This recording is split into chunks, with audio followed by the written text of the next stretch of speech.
Welcome to our channel. Today we how to update HubSpot subscription management for B2B sales, complete guide step by step clearly. Begin by logging into your HubSpot account. Navigate to the settings icon located in the top right corner of your dashboard. In the left sidebar, find and click on Products and Services. Scroll down to the Subscription Management section.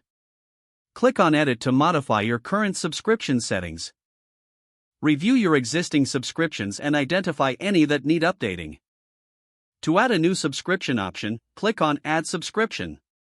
Fill in the necessary fields, including the subscription name and description. Specify the pricing structure, whether it's monthly, quarterly, or annually. Choose the appropriate plan options that best fit your B2B sales strategy. Ensure you configure renewal settings, such as automatic renewals or manual invoices. Click Save to apply the changes to your subscription management. Next, head to the Workflows section to automate notifications related to subscription updates. Create a new workflow by clicking on the Create Workflow button. Select the type of workflow based on your objective, such as sending reminders or follow-ups. Define the enrollment criteria for your workflow that determines when a contact should enter. Add actions that trigger notifications or tasks related to subscription renewals. Save your workflow and test it to ensure it functions as intended. To track subscription performance, navigate to the Reports section. Set up reports that measure subscription metrics like renewal rates and revenue growth. Regularly review these metrics to inform your sales strategy.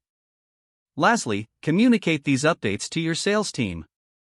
Ensure they are well informed about any changes to subscription management. This will help them better assist clients during the sales process. With these steps, you can effectively manage HubSpot subscription settings for B2B sales. If the page does not load, refresh the browser or try again in a private or incognito window. Make sure you are using the correct email address, then retype it carefully to avoid small typos. If your password is not accepted, use the reset option and create a new strong password you can remember. Check your spam folder for verification or security emails, then complete any requested confirmation steps. Enable two-factor authentication if available to improve account security and reduce unauthorized access risk. Don't forget to like this video and subscribe to our channel for more step-by-step tech guides.